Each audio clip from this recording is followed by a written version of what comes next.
Order, order, and a very warm welcome to the 8th and final oral evidence session for the Safeguarding Vulnerable Claimants inquiry. And we're delighted to be joined by the Minister, Sir Stephen Timms, former chair of this committee, so it is a real privilege to have you with us, and of course your officials as well. And I wonder if, starting with Neil, if you'd like to introduce yourself and which title you have. Hello, carry on. Hello again, committee. It was only 2 weeks ago. Neil Couling, I'm Director General for Fraud, Disability and Health and the Senior Responsible Owner of Universal Credit. Morning everyone, I'm Liz Fairburn, I'm the Customer Experience Director. I'm Dr. Gail Allsopp, I'm the Chief Medical Advisor at the department. Fantastic. Nice to welcome you all again. It's not your first time at the committee, so I know you're very familiar with everything that we do. But I'd like to start with the questions to you, Sir Stephen, if I may. So the committee has, as you know, been had this inquiry going for a number of months. It follows on from the previous committee's work as well. I wondered if you could say if you feel that there is a difference in terms of how safeguarding is approached within the department within this new government. Thank you very much. I'm delighted to be back, albeit with the tables turned. Thank you for inviting me. I very much welcome the fact that the committee has decided to resume this inquiry, which we didn't manage to finish before the election. And I'm very aware that you played a key role in setting the inquiry up in the first place with the previous committee. And I also think it's just worth making the point that having been in the department now since July, I've seen from the inside that this inquiry has been really useful to the department. It's provided some very useful new ideas, I think, and helpful insights for the department, and we're looking forward very much to seeing what you conclude in the report that's to come. There is a change of approach. What we want is for trust in the department to be rebuilt. I think everybody would acknowledge that trust in the department has been at quite a low level. We need in the department to be much more open than has been the case in the past. I think things that ought to have been published and made public have been hidden, and that's contributed to a loss of trust. We need to change that, and we do need to, we do very much want to, and we are going to take a fresh approach to safeguarding. And I would like to say a little bit about what we are envisaging. The department needs to show that it's learning when things go wrong, that it's listening to what people are saying, that it's taking people's needs seriously, and as the needs that we're dealing with change and people's needs change, we need to change in the department as well.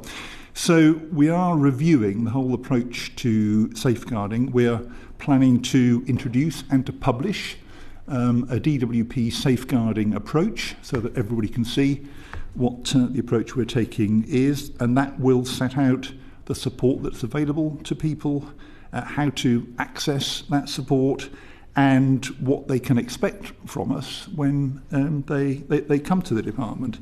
The department has used the word safeguarding in the past, but a former minister banned the use of the term in the department at all. And so, we are going to reintroduce it.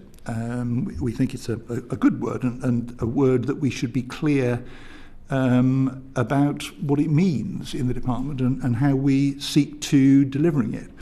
We're going to be setting up a multidisciplinary team to develop this safeguarding approach.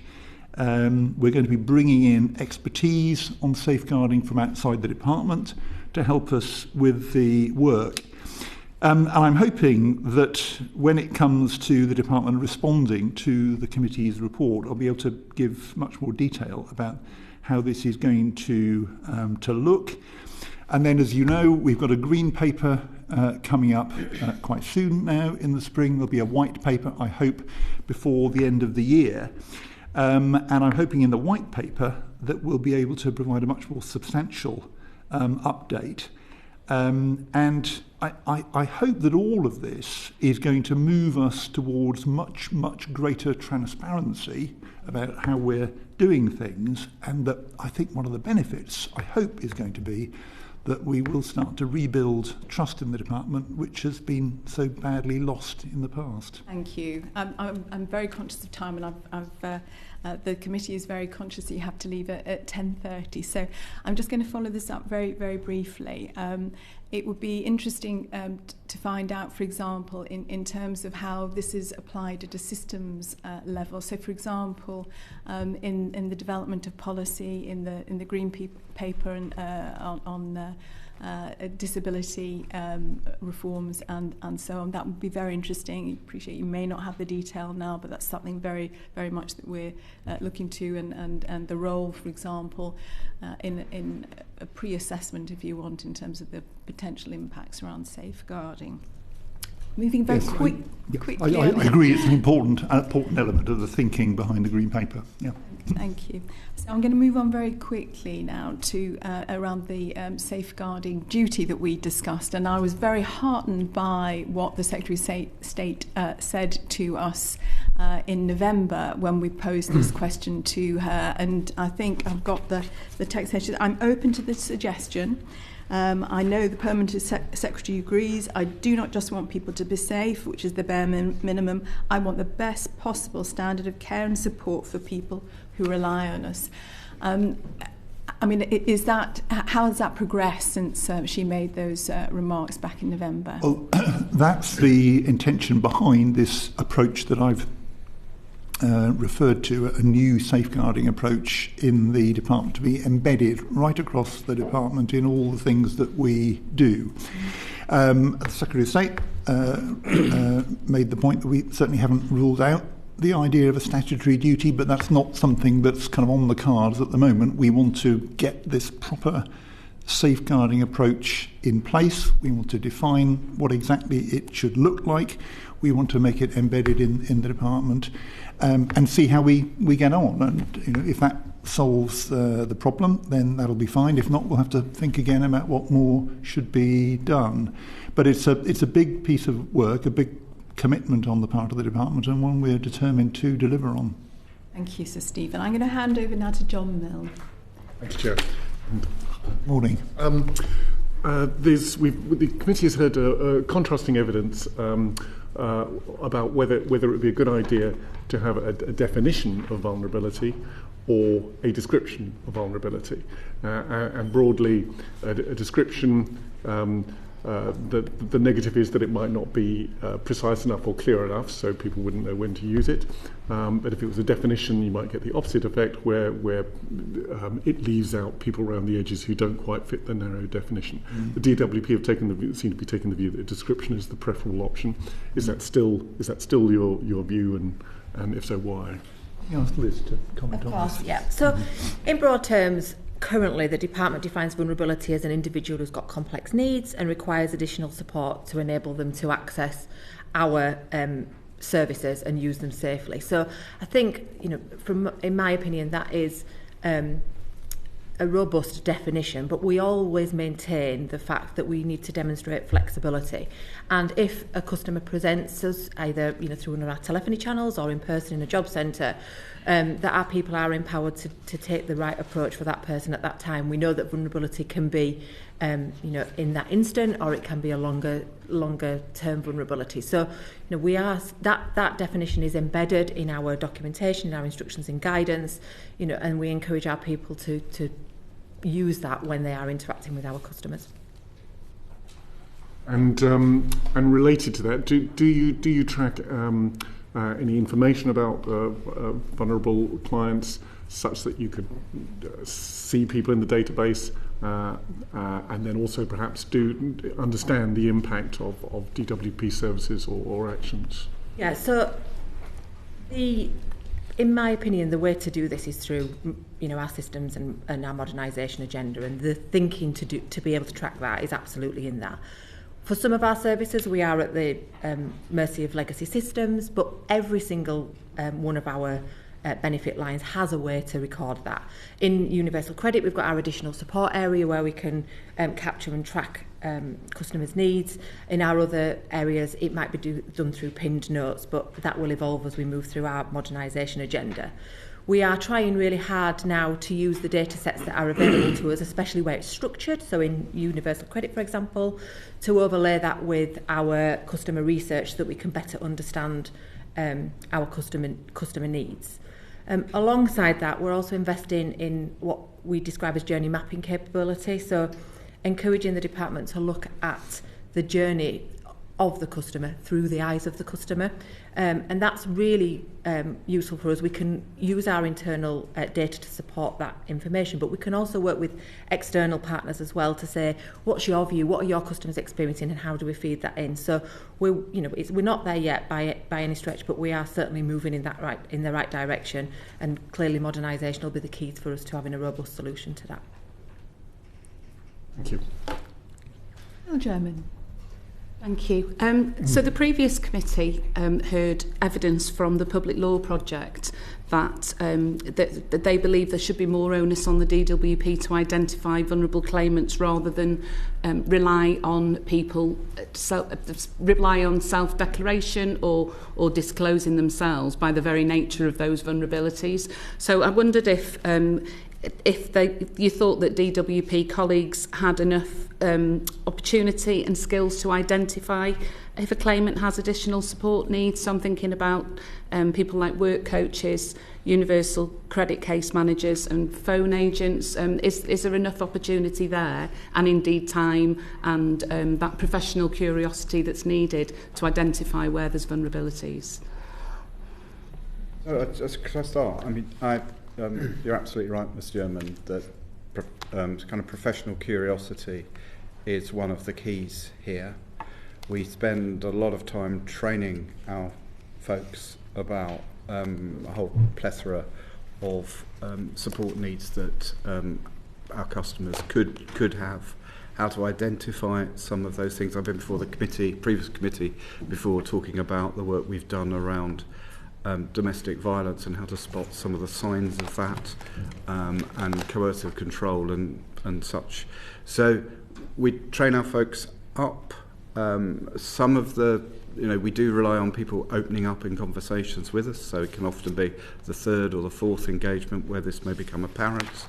We work with the other professionals in this area to know if somebody has a particular problem. So our Axles will, I think you've heard from them in the committee, they will have links both for us to communicate with other professionals, but also act as a conduit where they've got concerns about people on benefits. So it's a sort of mixed approach. It's neither one nor the other. I think we need to be open to both and understand that this is often a dynamic relationship with a customer, that where things will become apparent that are not on first presentation and first claim, because they won't trust us, and you've got to build trust here, as the Minister was saying earlier. But once that has been identified, is there something in place that means that other colleagues that the person will have contact with, particularly if they're not face-to-face contact, that vulnerability is flagged? Because anecdotal evidence from my constituents has told me that going through things again and again can be really quite distressing and actually put you off going back to the department at all.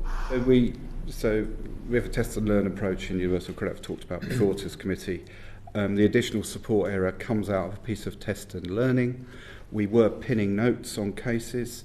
They weren't visible enough. So the additional support area covers accessibility, any arrangements they made for explicit consent, appointment unavailability, and then support needs, and then breaks support needs down into eight different categories: care leavers, armed forces, ex-offender, homeless or risk of homelessness, limited digital ability or accessibility, difficulties with English, drug and alcohol misuse, and an other box, which is actually quite important because that's where you can record other issues such as mental health. We're developing those, so we're working with customers on expanding the additional support areas and what might be useful for us to know and them to know too.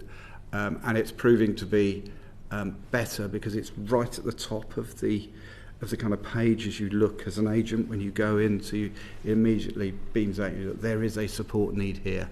Go and find out what that is, or there is an issue about attending an appointment at this time. Do not book an appointment at this time. So it's developing. It will continue to develop. We're also exploring with customers some of those categories they can declare, some of them they can't.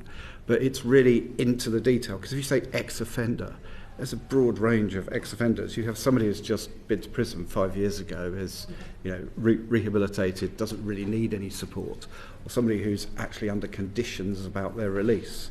So it's not a labelling thing, and markers, labels, really not the way to go here.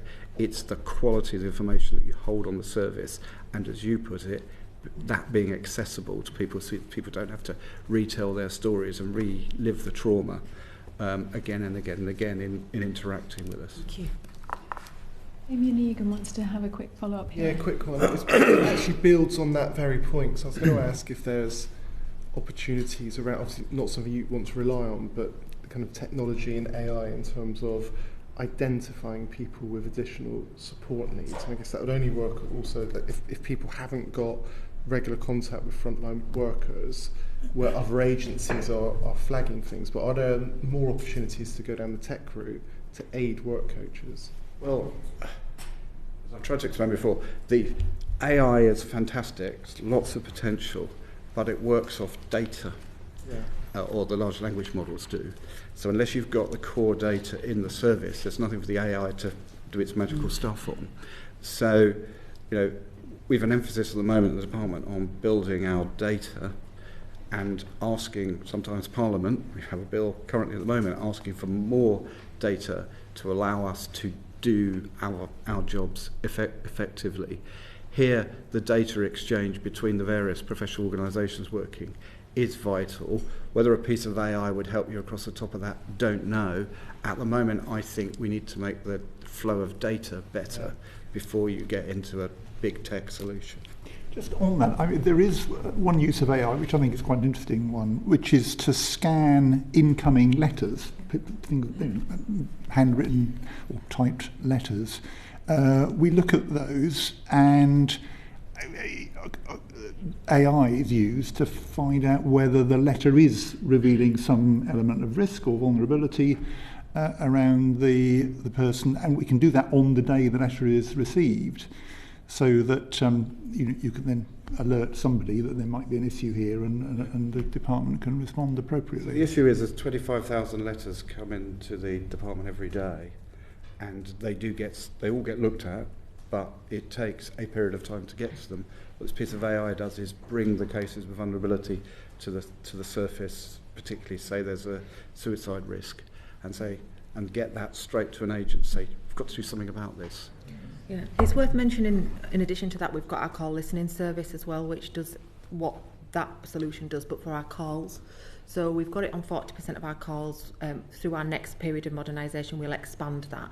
But it means that somebody can intervene if there's a specific distress, just to check that we've actually done what we need to for that customer. And if we haven't, we can intervene on that as well. Are we using AI for that? It's just it's a call listening service, call listening, so it's a word. In theory, you could, if you build that data strong enough, lay some AI across that to improve how that operates. But job one is to expand it from 40% beyond that, because there's no point applying the AI until you can do that. Thank you. Amanda Hack. Thank you. We've talked an awful lot about how are we responding to somebody with an individual vulnerability. Can you talk to me a little bit more about how that's recorded, but more importantly, once it's recording, what do we do with it? Because I think the thing that's really, having worked for a housing association that provides support for lots of people with vulnerabilities, is not necessarily knowing that a person is vulnerable. It's how you change your service on the basis that they are vulnerable. So I'd be really interested to hear a bit more about that. Yeah, so for each of our benefit lines, like Neil said, we train our people to spot vulnerability. So if I use that example that Neil gave about the additional support area, if we record an additional support piece for a customer on our UC system, for example, on that page where that flags up, there are links then for the handler to follow. So if they are serving a prison leaver, for example, they would have links to what support is available, and that could be some online guidance, it could be onward referral to another agency, it could be in an acute vulnerability, something like our advanced customer support teams. So we don't leave our people just think to record that. We then actively encourage them to interact with the material that's on our intranet pages to say, well, what is it that I can do to support that customer? So clearly we can develop that over time. We can make it more intuitive as we get more tools and technologies to do that. But at the very basic level at the minute, we are actively encouraging people, A, to record it, and then B, to refer to the online support. And we've talked a lot during this inquiry around the layers of support that are in the department. Our frontline are always that first line of defence. They've then got our advanced customer support teams that are there, and I know you've met them as part of this inquiry, and they cover all of the country. So those layers of support are there, and we actively encourage people to engage with those when they're faced with a customer in the moment. And if you were due to apply a sanction or a deduction, how would somebody's vulnerability be included in that decision-making process? So the addition for universal credit, which is where most of the sanctions are, you've got the additional support area, so you have vulnerabilities there. These are the tier 1, visible. tier 2 APAs. Exactly, and then the decision maker themselves is meant to ask themselves questions about the nature of the potential sanction, why might it be applied, and what the impact might be. So, for example, certain categories of folk, say with mental health difficulties, there's a higher bar to applying a sanction there because of the risk that could pose to that individual. And in general, it's with mental health difficulties, it's very exceptional to get over that bar, and the decision makers know all of that too. So there is guidance about that, as well as information on the system about the individual in front of the decision maker. And when a sanction is applied, obviously when somebody has money withdrawn, that would automatically increase their vulnerability. What kind of thought process goes into that decision making? So the law itself provides for sanctioning. So in terms of what Parliament intends, Parliament clearly intended in circumstances such as that for sanctions to be applied. The discretion applies before the sanction decision. Obviously, once somebody is sanctioned, there are hardship provisions then that they can access a hardship loan if the reduction in their income is too much for them to bear. Some sanction, of course, once you start to comply, the sanction is then lifted. Some sanctions are for fixed periods, so it would depend on the circumstances of the case. Peter Bedford. Thank you, Chair. I'm just wondering, how far do you believe it's the responsibility of the DWP to inform claimants of the additional support available versus the responsibility of the claimant themselves to find out that information? Well, I think we need to do a good deal more to make sure that people are aware of the help and support that's available. And we are on the case at the moment to seek to do that.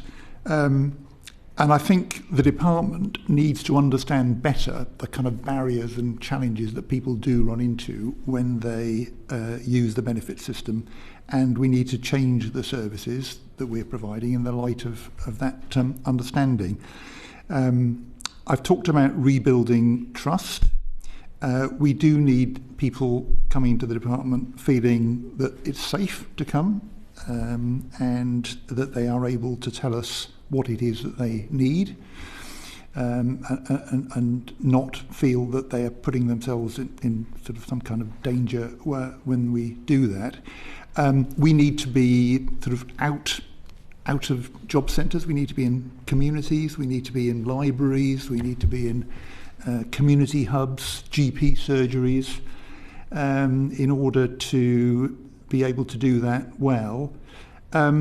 And we need to be trauma aware. And I know the department has taken some evidence, the committee's taken some evidence in this inquiry about that. We need to be properly responsive to people when they raise these concerns. We need to be ready to try out new ways of engaging, I think, in order to make sure we're doing the best possible job that we can do. And we need to publish more information about the support the department can provide. We need to put in place reasonable adjustments, and we need to strengthen the links that we've got in the department with organisations who speak for people who use our services. So I think there's a lot to be done, and we're determined to do it. There's also doing some research for this committee. There's a lot of different mechanisms of support available, such as the special benefit rules, discretionary housing payments, universal credit hardship funds, universal credit advances, benefit debt recovery, alternative payment arrangements, etc. I think a lot of those things won't necessarily be freely available or accessible to the general public. I just wonder specifically around ensuring that potential claimants are aware of those particular areas of support. What more could the department do to publicise? Well, of course, some of those things don't come from the department, which kind of makes it more complicated. Like discretionary housing payments, they come from the local council. So I think it's a very good question to raise. What I'm hoping is that when we have this new safeguarding approach that I've referred to, which we are going to publish, that I hope will make it much clearer what resources that can be provided by ourselves or by the councils or other agencies, hopefully then to overcome the quite significant problems that you're absolutely right to raise. And one of the issues that I've raised at this committee quite a few times is my frustration around a siloed approach by government departments and agencies.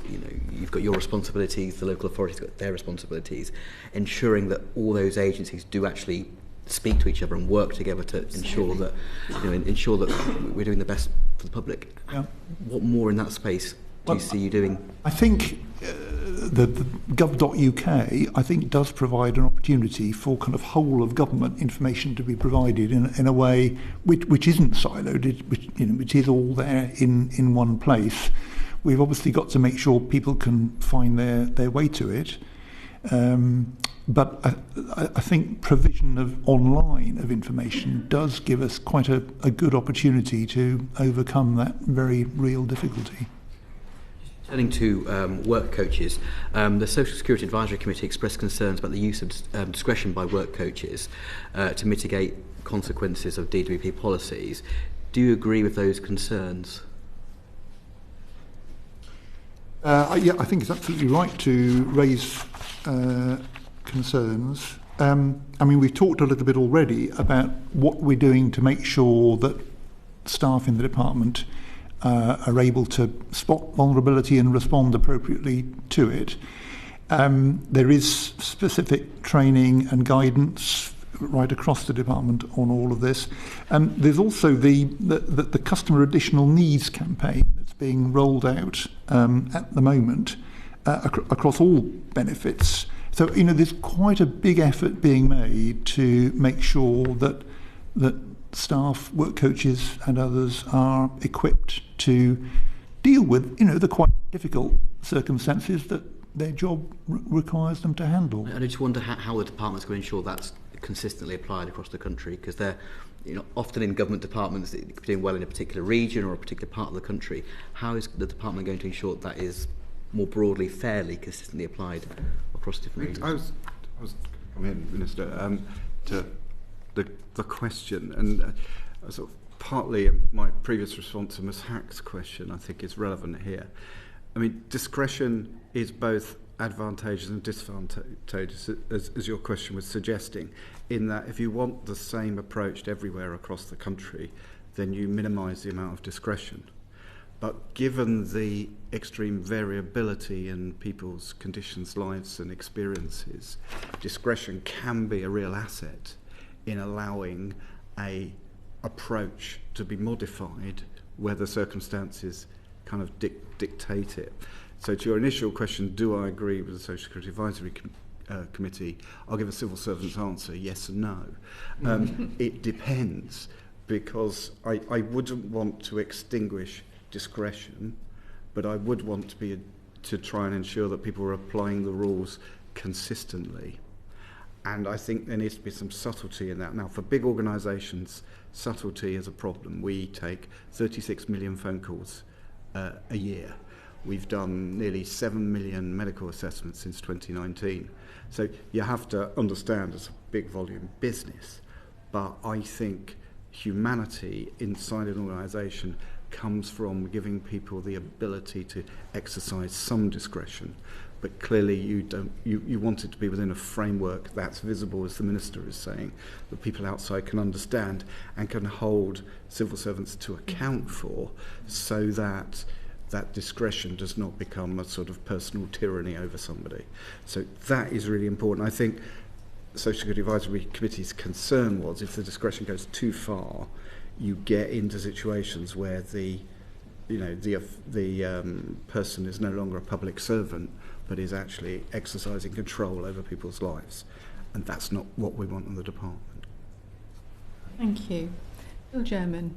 Thank you. So one of the most important and indeed ambitious set of reforms that this new government has set about, I believe, is the Get Britain Working Plans and what's set out in the White Paper. And, you know, I see so much wasted potential around in my constituency for a myriad of reasons, but this includes people who have disabilities of a really broad range.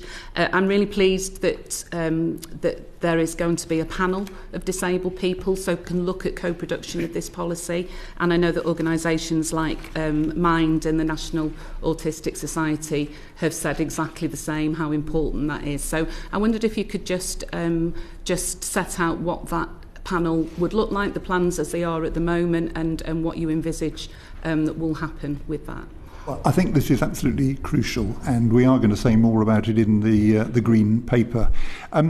I first took responsibility for disability benefits as a minister in 1998. And one of the things I was responsible for at that time was the launch of the New Deal for disabled people. And I remember nobody really knew how to set about helping people who are on incapacity benefits, as it then was, into work. And so it was a series of pilots, really, the New Deal for disabled people, trying out new things. But it was very interesting that quite quickly the disability employment gap, which was much higher then than it is now even, started to come down. And last Friday, a constituent came to my surgery, someone I hadn't met before, and he told me he lost his arm in a road accident at age 6. When he became an adult, he had a real struggle getting a job. And finally, in the year 2000, he was able to get a job through the New Deal for disabled people. And he has then worked for 23 years, all the way through until November 2023, when he lost his job. And he came to see me because he can't now find a job. And he said, well, why isn't there that thing that helped me in the year 2000? And I think he's absolutely right. We should again be providing the kind of support that enables people to get into work. And I think working with the Disability Employment Panel, working with the organisations that you've talked about, Scope is another organisation that does a really excellent job in supporting disabled people into work. We can again, I hope, provide really effective support that's going to make a difference to people. But doing it with people is going to be crucial. And as I say, I'm hoping we're going to be able to say more about how we're proposing to do that in the Green Paper. And are there plans ahead for regular feedback to this committee about how that work will look? Because clearly it's important that we can see how that pans out into the future, and that it is actually doing that role that we really want to see happening. We will absolutely welcome opportunities to come back and talk about how we're getting on as things progress. Yes, and I'll be delighted to have the committee's interest. Thank you. Amanda Hack wants to follow up here. I think you've covered most of it actually in Jill's question. I think the New Deal for disabled people was revolutionary, and I think in terms of supporting people back into employment, how do you see that will progress going forward, making sure that disabled people have access to work in the future? Well, there are a number of initiatives that we're already been announced. There's the Connect to Work programme, which will be rolling out this year. And what that is doing is taking an IPS approach, individualised placement and support, which we know has worked really, really well for people with serious mental health problems, but increasingly I think is being seen as applicable to a wider range of health impairments. And what we're going to be doing there is bringing together groups of local councils, so I think it's 43 across the country altogether. The councils will come together, they will commission a service in their area, so it's a much more devolved approach than we've taken in the past, so that those groups of local authorities can bring in support from charities or particular expertise that happens to be available in their area, and they can design the support to give access to opportunities which there are in that particular area, which will be perhaps different from opportunities in other areas. So that is going to be rolled out starting from April, and it will be in place across the country by the end of the year. It's a thoroughly devolved approach, so that means we, I think, need to watch very closely how each of those contracts performs. We need to, we won't be controlling it, we won't be commissioning it, which is kind of what's happened in the past from the centre, but we do need to monitor it and make sure that all 43 of those devolved initiatives are delivering for disabled people in those areas. And as I was saying a minute ago, I very much welcome the committee's interest in how that's going. There's also a series of inactivity trailblazers which are starting in April, another set of initiatives. But I'm hoping we're going to be able to do more and to set out in the green paper a bit further how we see the whole thing looking. Steve Darling. Thank you. I'll cover both areas in one hit because I know we're really limited for time, but thank you so much for giving up your time so generously today, all of you. Thank you for inviting us. First of all, one of my favourite hobby horses is trauma-informed, and in written evidence, clearly there's at a policy level, there's an unpicking of trauma-informed. How is that being rolled out at more operational level, and how can you touch and taste that? The other area that I wanted to explore with you is, we're talking about vulnerable clients here. That's where the exploration is. My fear is that the department, in some of its delays in processing, results in exacerbating vulnerabilities, such as access to work, where a constituent told me yesterday that she'd applied for some support who's already in work, and she was told it would be 6 months before that claim could be processed. Another individual I'm aware of was saying that it was on the edge of an employer withdrawing a job offer because it had gone on for months, access to work, failing to process the claim. We want to help people back into work, and yet the department is part of the problem. When have you set a target of a 28-day turnaround for both access to work for new claims, but also processing, because people can be thousands of pounds in arrears of themselves of claiming for support or taxes, and it's impoverishing people because the department is failing to deal with that in a timely manner. Yes, so the trauma-informed approach, trauma awareness, the committee I think has taken fairly recent evidence. Is that right? about certainly we took evidence when I was here about the trauma informed approach, how that's being rolled out across the department. And perhaps I can ask Liz to say a little bit more about how that's going. But it's proceeding. I was quite impressed when I was chairing the committee by the presentation we had about that, and it's quite a thoroughgoing approach that's being taken, I think.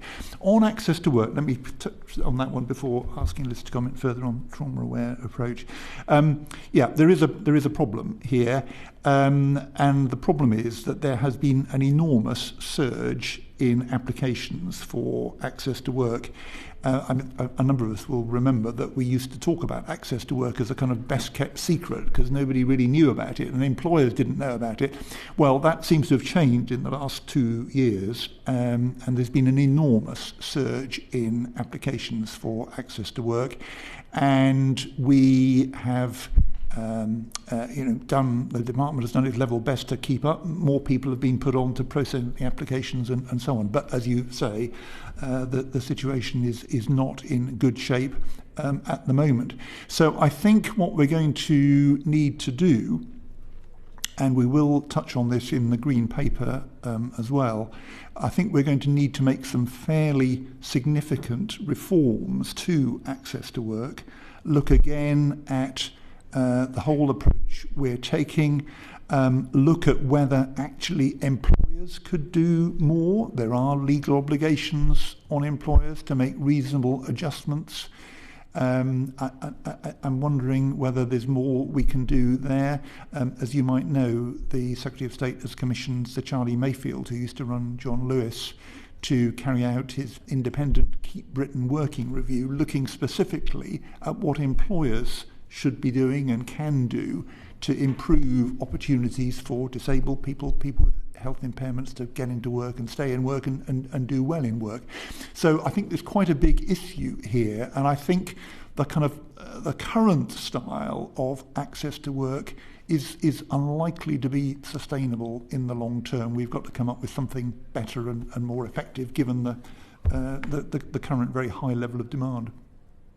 Could I add one thing, yeah, which is just to Mr. Darling.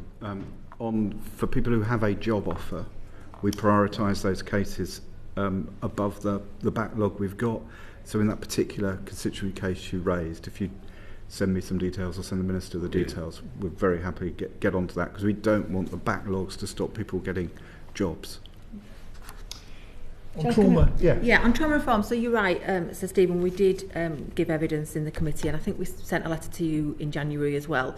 That's our current position, really, that's outlined. But there's a couple of things in terms of your question about how you touch and feel that. So we are continue to embed those trauma-informed principles as we design and explore our local services of the future. So they are underpinning that design. And as we work through Get Britain Working and we launch our Work Coach Academy, those principles are in there. So any learning material that we do, instructions, those trauma-informed principles will be considered in there. So there's a couple of good examples of how we're embedding those into that future design. But that letter of the 22nd will give you the most up-to-date position. Great, thank you. Thank you. Amanda Hack. Thank you. This is to Dr. Allsopp, please. When you appeared last month, you said your team reviewed all policy changes within the disability services area, and that was from a clinical perspective. So is anybody responsible for reviewing changes outside the disability services area from a clinical point of view? From a clinical point of view, yeah, I think last time when I was here I spoke very much about the disability space because that's where I'm based in the department, but ultimately it doesn't really matter where I'm based. My team is available for the whole department, and we tend to look at three things. We look at the policy aspects, we look at the clinical profession which is embedded across the whole department, and we also look at the governance that's across the whole department from a clinical point of view. Now, we're quite a small team. It's impossible to do everything, which is why we've got clinicians embedded in each area, and that's why we've got experts that are in those areas that we then liaise with and work with. Thank you. And so, Stephen, how do ministers use the advice provided by the Chief Medical Advisor and her team in terms of policy going forward? Advice is crucial. I've referred a number of times to the Green Paper that's coming up. We're working on that at the moment. Gail is part of those conversations, and the advice that she gives is a very important part of the input that we're drawing on in order to put together our proposals. Thank you. Right, we're going to have a short break now and reconvene in 5 minutes. Order.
And I'm going to hand over to Frank McNally. Thank you very much, Chair. Good morning. I want to pick up on the help to claim scheme. Obviously, in January 2022, the previous government took its decision around the new contract with Citizens Advice and focusing that on telephone services and digital services. That brought about a fair amount of criticism from a number of organisations, and Citizens Advice themselves have expressed some concerns. In written evidence in December, they highlighted that home referrals are extremely rare, and that the DWP directive visit should not be used regularly. They went on to state that a high number of vulnerable claimants, as we've touched on through this session and this wider inquiry, find it challenging to engage on the phone, and some of them struggle to access digital services. So can I ask you, how widely used are home visits for UC claimants, and what's the process for making such a determination? And I suppose, Sir Stephen, based on some of your comments today around some of the challenges within the department, how do you see that being reviewed moving forward? First of all, I think Help to Claim is a very important service, and Citizens Advice does a good job in delivering it. As you say, it was, to begin with, to a fair degree, a face-to-face service. The current contract is just about telephone and online support. It's not something that I've looked at very much since July. My sense is that it works pretty well, but let me ask whether Neil's got any comments about. Yes, I'm the sort of owner of the contract in the department. Yeah. So it used to be face-to-face. Then, as you're quite right, Mr. McNally, the government in 2022 decided it would, learning from the pandemic, that it would move it online and telephony only. Those channels existed before. It's a very good service. Citizens Advice, what does it do? I think we are leveraging a bit the independence of Citizens Advice. We've made no secrets about that, and the trust and confidence that some customers have in Citizens Advice. So it's a really good partnership. It really works well. You asked about the visiting officers. We do about 30,000 visits a month if you add in the move to claim visits. We've expanded our visiting officer numbers by nearly 400 in order to cope with the extra demand we're going to see through the move to UC kind of work there. But in terms of volume, before move to UC, it was about 15,000 visits a month, and we're sort of doubling that for the purposes of bringing new cases on. Is the 400 additional? Is that a doubling? What's the? Do you know what the number was before? It's is it a doubling? No, it's less. Just under. It's I just think we've under. moved from about 350 to about 700 in total. Yeah, and it's still growing. The numbers are growing as we expand the number of employment support allowance cases that are moving through that need more home visiting than previous cohorts of claimants. And I think it's true as well that the department is kind of experimenting with how to use those visiting officers, where they should be. Maybe they should be in a place that a number of people come to, which isn't the job centre, as well as actually going to people's homes. Yeah.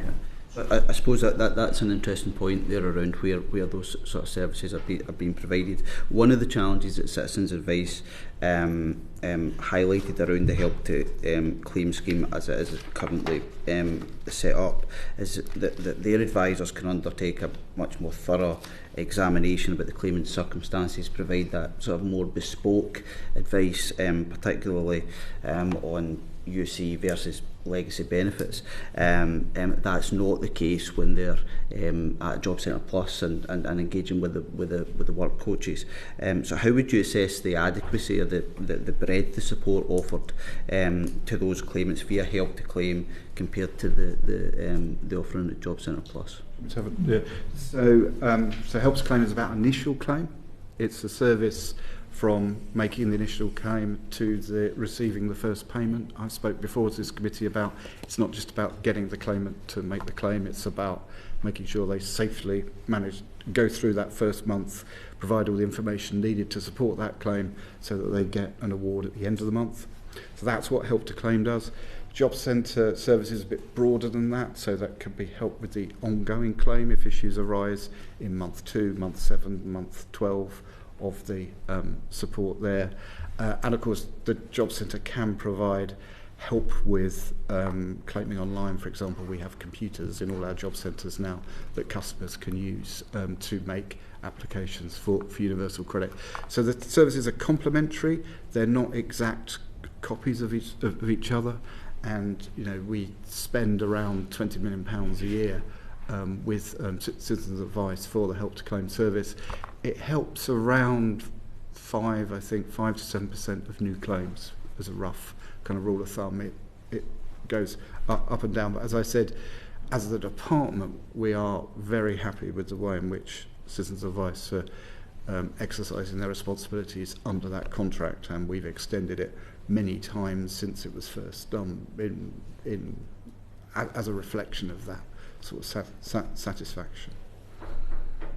Thank you very much for that. If I can just move on to talk about that sort of migration from ESA to universal credit, and certainly I think it was for me a welcome move in the budget to accelerate that, as is the need to ensure that effective support, enhanced support journey for those who require it. You might be aware of evidence to the committee from the Child Poverty Action Group, which outlined their concerns around the safeguarding concerns around managed migration and the ESG in practice. They claimed that phone calls and home visits simply signpost claimants to help to claim unless it's determined that the claimants need an appointee, at which point it can be escalated effectively.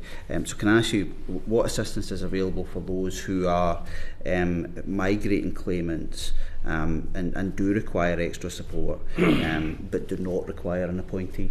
Yeah, so sorry. Well, I'm just going to make one.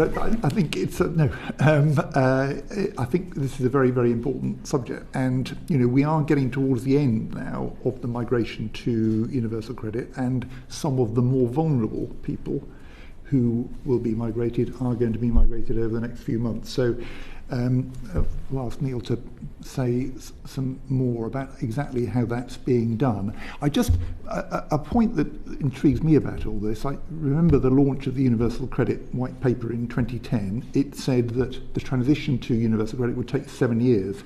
Well, that's 15 years ago now, and we're still not entirely there. And I think there are some lessons for us about that, how long it's taken. But this particular bit of it is particularly sensitive. We're working really, really hard to make sure we don't run into the kind of problems that we clearly readily could. And I'll ask Neil to explain how we're doing. The former chair of this committee was going to return to questioning me about these subjects.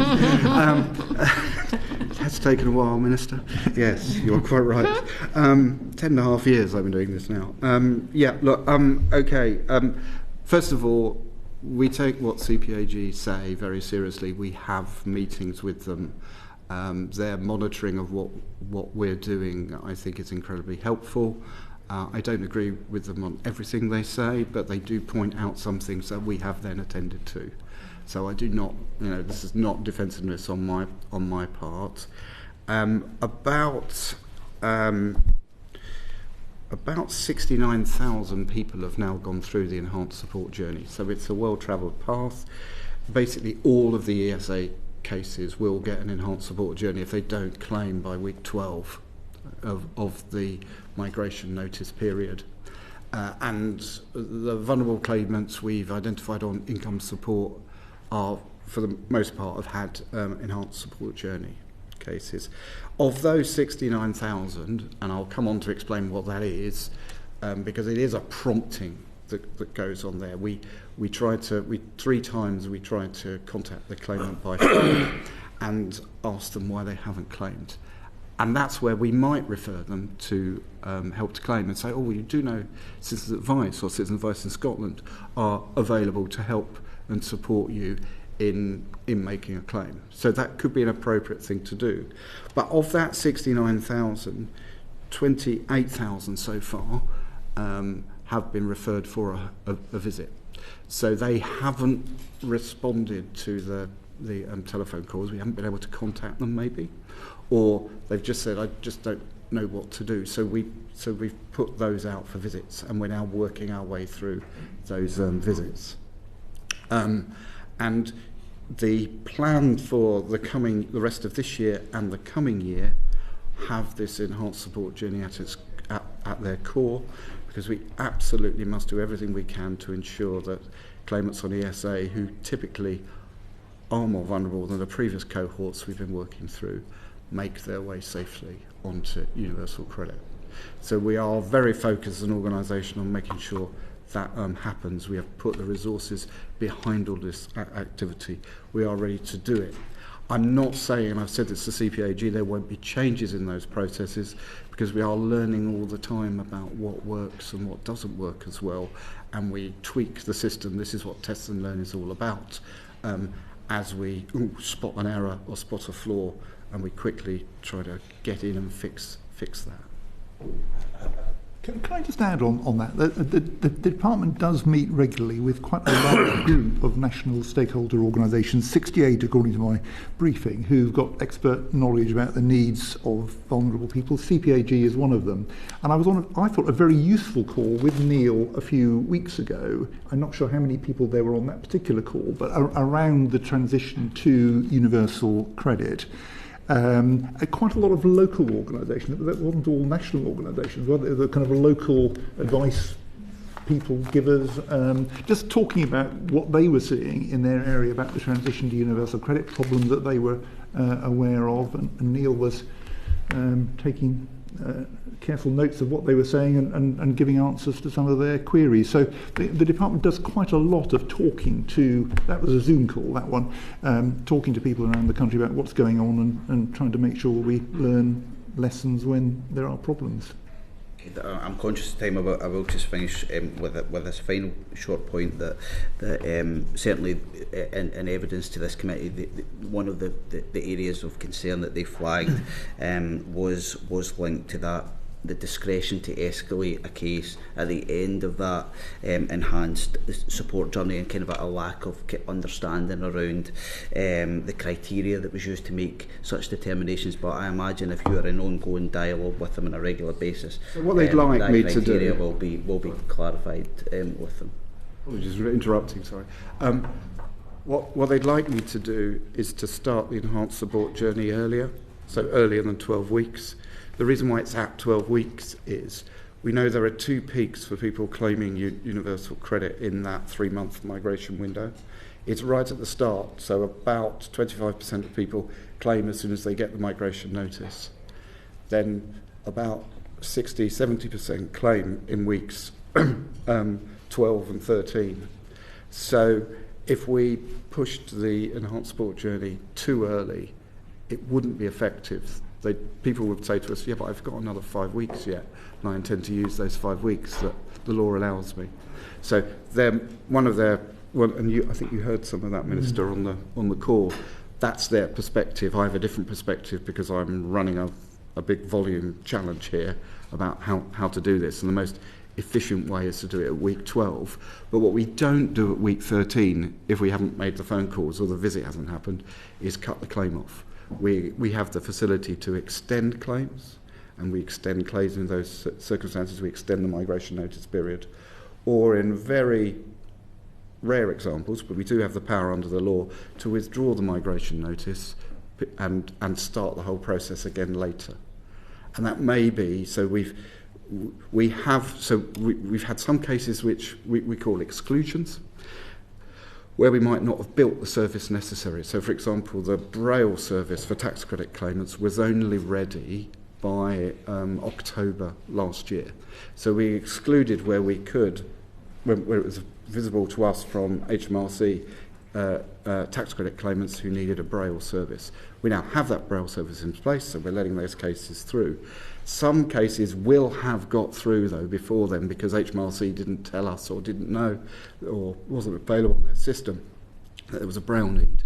On those cases, we would withdraw the migration notice, we wouldn't extend the period, and we'd say, look, I'm very sorry, we shouldn't have contacted you, we will come back to you later on in the process. So it's more dynamic than you probably read in some of the briefings, but it's all intended to support the customers on this journey.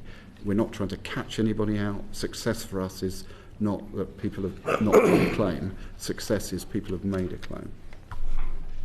Thank you. I think we might write to your numbers if that's possible. I think this is such an important area, and just to clarify again, I know we have discussed this in the past, but a regular update I think would be very, very helpful. I'm going to move on if that's okay. John Milne. Thank you.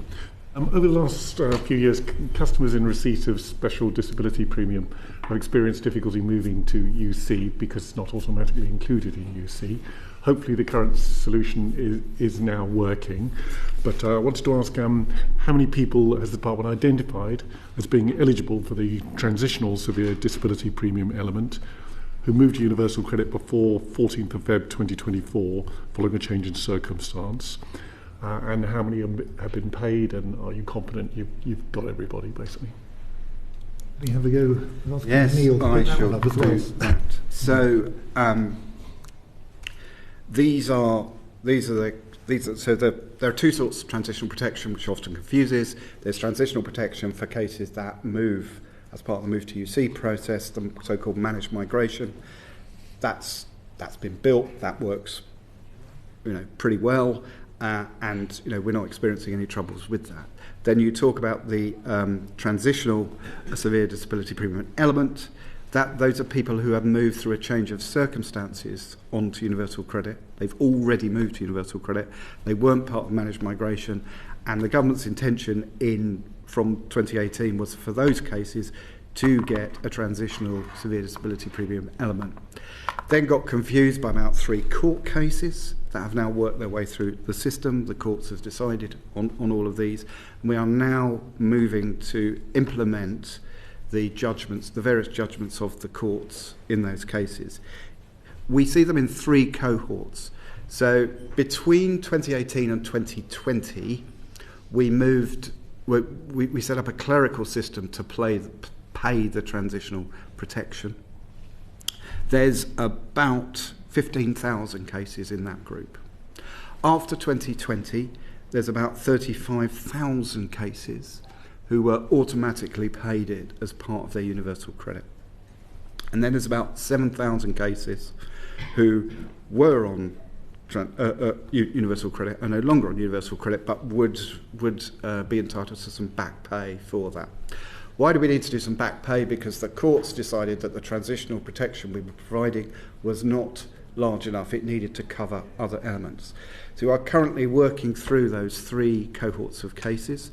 The first cohort, the easiest cohort to do, is the 35,000 cases. These are the ones who were on the protection from 2020, were on the system. So I've got a system record available to them. We're working through them. We started that process in January, as I think the Secretary of State wrote to the committee and said that. And those cases, we're working through those cases. The next cohort we're working on are the cases who were on the clerical system before 2020. They have a mixed clerical and digital record.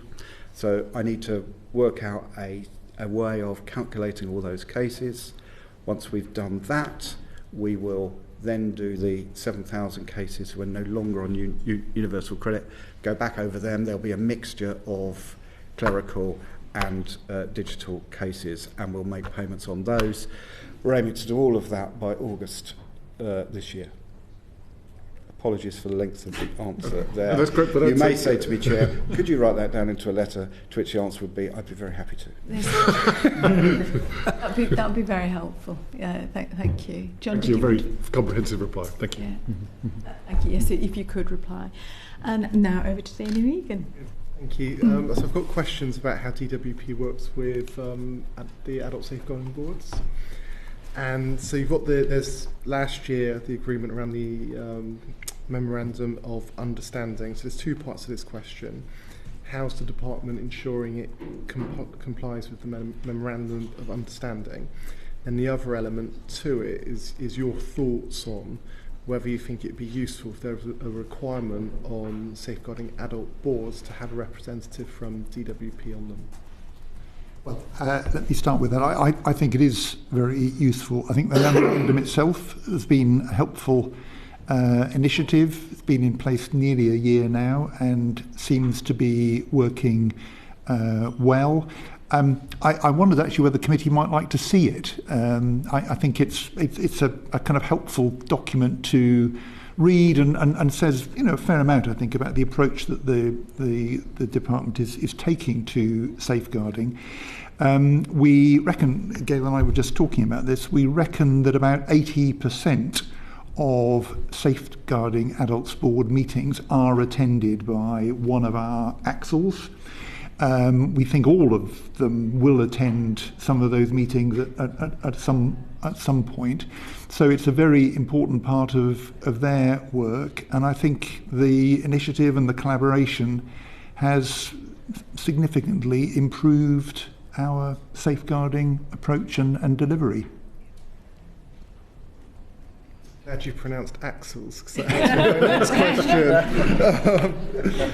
So how does the department get that balance right between allowing the axles to work flexibly while giving that consistency across the country? So I think so the great thing about the role of the AXLs is they are really plugged into their local agenda and what is happening around them, and we see that as a strength. So we enable the AXLs to be a direct point of contact for those safeguarding adult boards. That gives the safeguarding adult boards, that ease of contacting the department so that we can help them to navigate the department as well. So, whilst we've got that sort of blueprint of an AXL role there, the aim is there, to be that safety net for vulnerable customers. We also recognise that part of that role is interacting with these boards, and, as Sir Stephen said, we would love, with the committee's support as well, to get all of those boards attended. We do see it as value, and we're getting some great feedback as well. So local feedback that we get from where our AXLs attend is that they are really adding value to those boards. It should be a requirement. I mean, we're happy to do it. So if it, we're striving to get everybody there. So yeah. Then just 2 points on the roles of the AXLs themselves. Are they required to share their contact details with key partners like local welfare? Yeah, they are. And a big part of their job is kind of engaging with people outside the department, including giving their phone number and just making sure they're able to provide an effective link. Fantastic. And then the other bit is around, are they is the department undertaking work to make it easier for those partners to feed into the AXLs as well and to report concerns? Yeah, so I think we talked already about the operational stakeholder engagement forum, where we said the 68 bodies attend, and that we welcome people to attend that. So where there are those relationships, absolutely, as Sir Stephen said, they are out there. Their focus is that local agenda, and where they can make strong connections, they are encouraged to do so. But we've also got that sort of central connection as well through that organisational stakeholder forum, which is very effective. And again, it's something that we get good feedback from the people that attend about the level of engagement, the sort of things that we engage on, and how we take their input and use it. Thank you. You darling. Thank you. I'll just put out the 3 areas I just want to explore. So, given that the true level of death, serious harms, including suicides, are not clear as far as those who engage with the department who are of working age and claim benefits, how could you better collect this data? Do you think it's... I'd welcome your thoughts, Minister, on whether the health executive should have actually undertaken an investigation into into the department in light of some academic studies that's identified that there are numbers of suicides around benefit claimants, and also would it be helpful for coroners to record people's whether they're working age and claiming benefits on their death certificates to help us understand where there are challenges with systems impacting on people's well-being?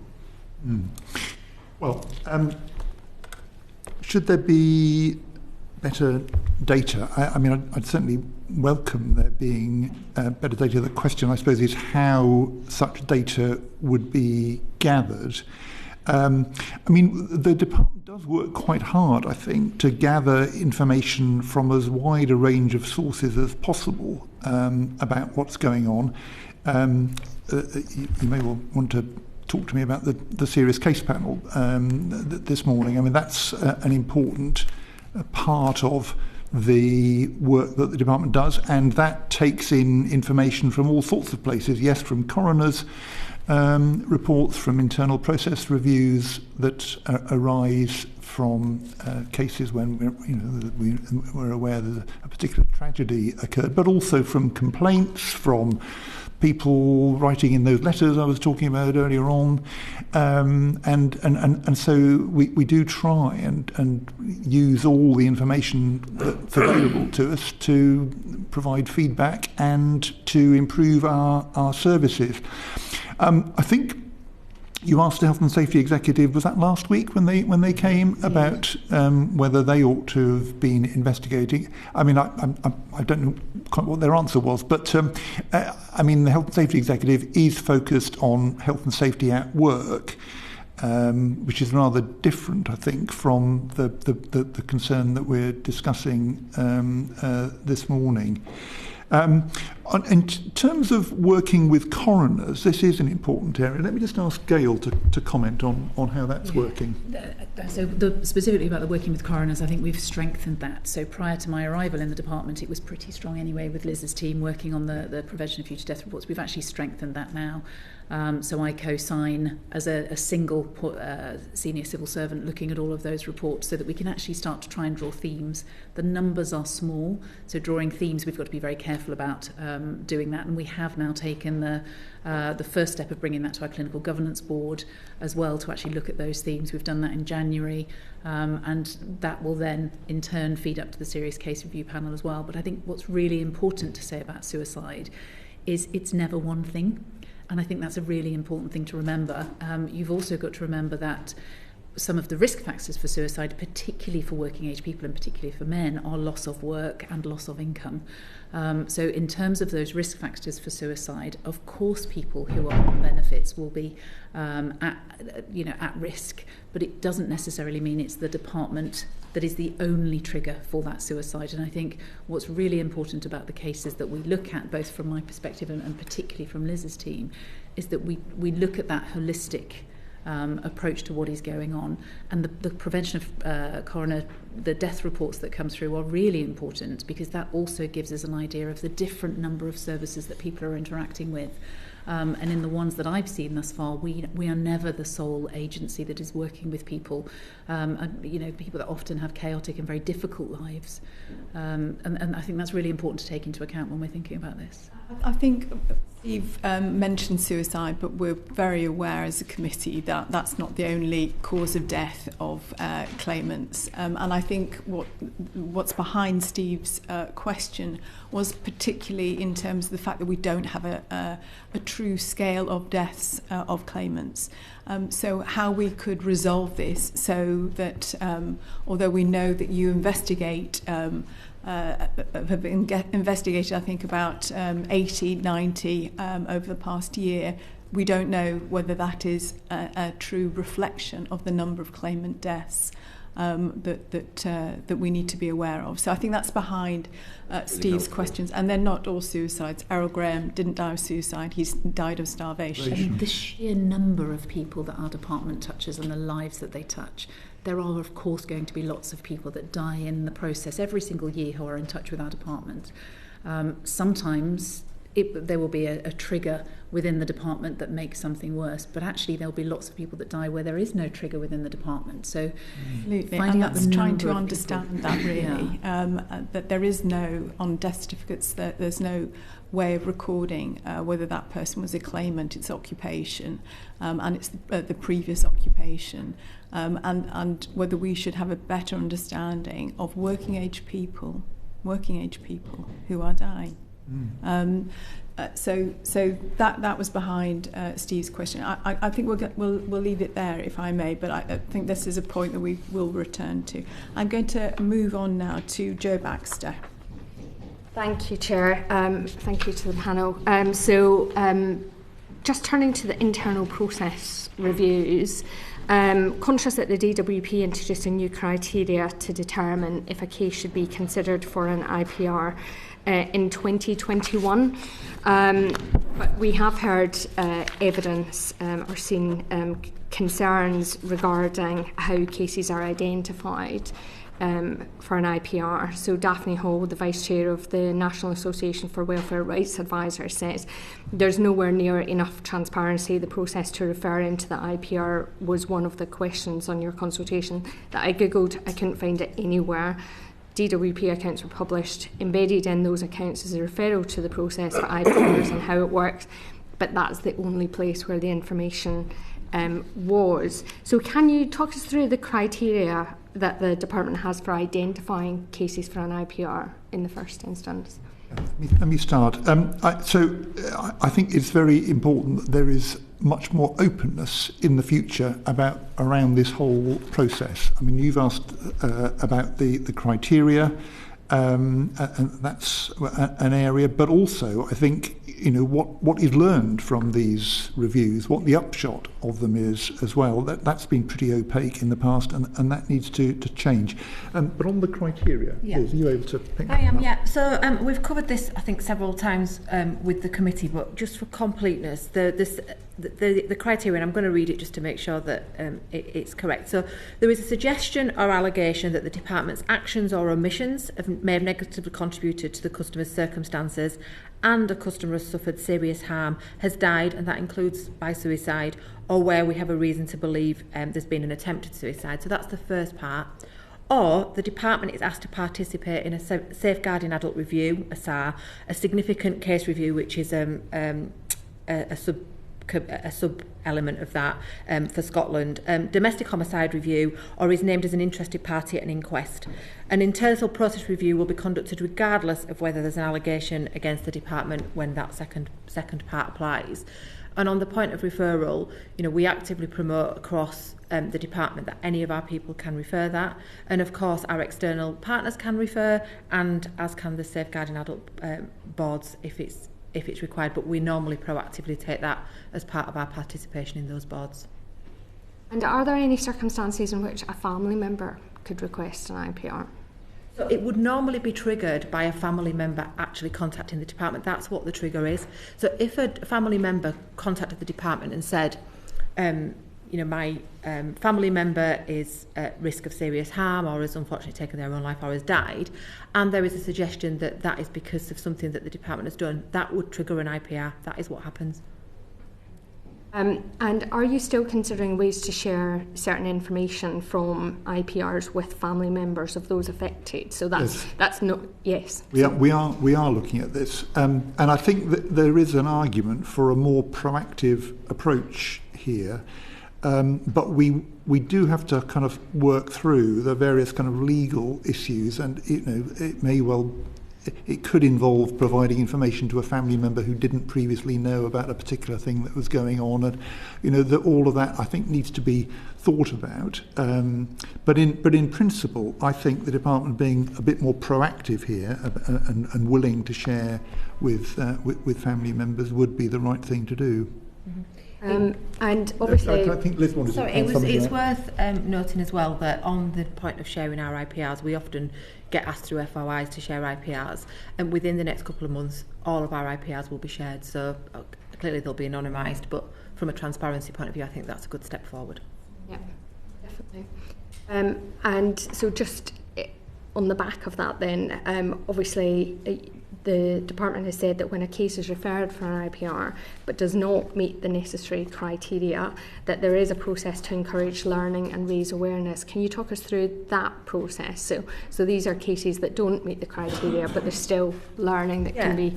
So we have a sort of tiered approach to learning, but at a very fundamental level, and where the cases that you're talking about would fall, are in our service line improvements. So my team, who conduct the IPRs independently, would then meet regularly, and when there's cases to discuss, with the right leaders of each of the business areas to feed back that learning that's come about. And so they would swarm around a specific case, they would discuss what's happened, why it's happened, and what improvements can be put in place. To take that forward, because it's my team that coordinate all of this, that can then feed into what we call the complex needs steering group, and at that level it's attended from across the department. So where there are things that other areas can learn from, even though it's happened in one particular benefit line or a particular team, we can share the output of what we've seen through those service line improvements.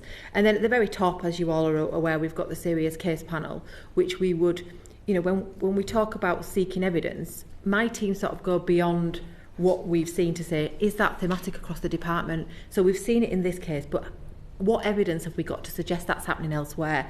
And so Stephen's already covered, we take complaints, we take operational MI, we might take ICE, the independent case examiner, outputs, etc., to build a picture of what's happening, and is it something that we take to then serious case panel for the most senior people in the department to look at and endorse the actions that we want to take. Thank you for that. I think that's helpful. But can I just, so going now to the serious case panel, do they have full visibility and consider all serious cases that involve the DWP, or is it only a select number that's taken forward by the executive team? So is there a filter to them, I guess, is my question.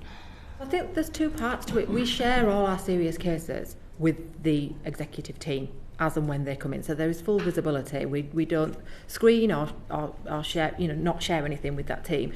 And they are often actively involved in the responses, especially where coroners are involved, etc., etc. And Neil, you've just taken this agenda, so you've got first hand of what happens there.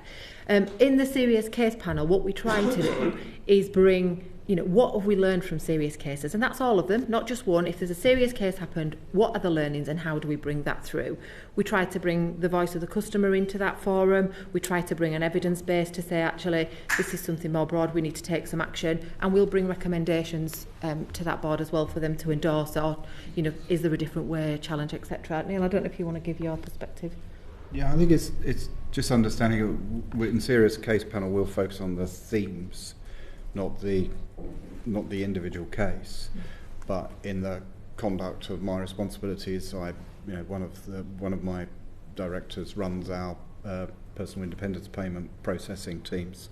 So I would look if a case went wrong there, I'd want to see it. I want to understand, what had happened. Is there something systemic here, or was it just some human error? And you will get human error here, as well as things being wrong with the process. I think it's just it is on the face of it quite surprising that the serious case panel doesn't look at serious cases. It looks at themes. As Neil has said, it doesn't look at individual cases, and I think that's one of the things we just need to reflect on, whether that's right or whether there is something missing here in the system that we ought to address. And again, I think around this whole process, there should be more published, more information should be made available. Now, obviously, there are constraints there, given the personal information that's likely to be in the cases. But we are going to have a serious look at the design and the purpose of the serious case panel. Thank you. I think the thing we would like to do, I said I would like to do that when I've got your report. Yeah. Because that will help me understand where your concerns are and how in any reforms we might make, we might address some of those, as well as some things I'm worried about, like the serious cases. That's very, very reassuring. Can I just ask then, within that, I'm conscious that in addition to the two criteria that Ms Fairburn mentioned, which are external concerns about from external organisations, there's also the opportunity for any DWP staff to raise a case or refer for IPR. And I know I raised this last year, but I don't think we've bottomed this out. Of the 75 IPR referrals that were made between November 24, no, beg your pardon, between April 23 and March 24, only 53 were seen as meeting the criteria. What criteria are we talking about? Are we talking about, are those all external? Were there no internal referrals? They're all of them. So any referral from any... Okay, so who were they from? What if, because we don't know what the internal criteria for any member of staff to raise. That is the first bullet point that I read. That's the internal criteria. So if you want us to look and see where those referrals came from, we could break down those numbers for you. That'd be very helpful. Thank you. I'm So sorry. where the 75 came from, is that the Yeah, where they were referred from. Yes, and why only 53 were deemed to meet the criteria. All right. Yeah, we can do that. Just a general point here about openness. I do think there's a strong case for the department being more open about this whole process than has been the case in the past. And I think if we do that, that will be quite an important step in rebuilding the trust in the department. Agreed. Thank you so much, all of you. You've been incredibly forthcoming, and it's really helped us in determining the future for this particular inquiry. So thank you very much. Can I make one further point? You Sorry, can, of course. If you just indulge me for a moment.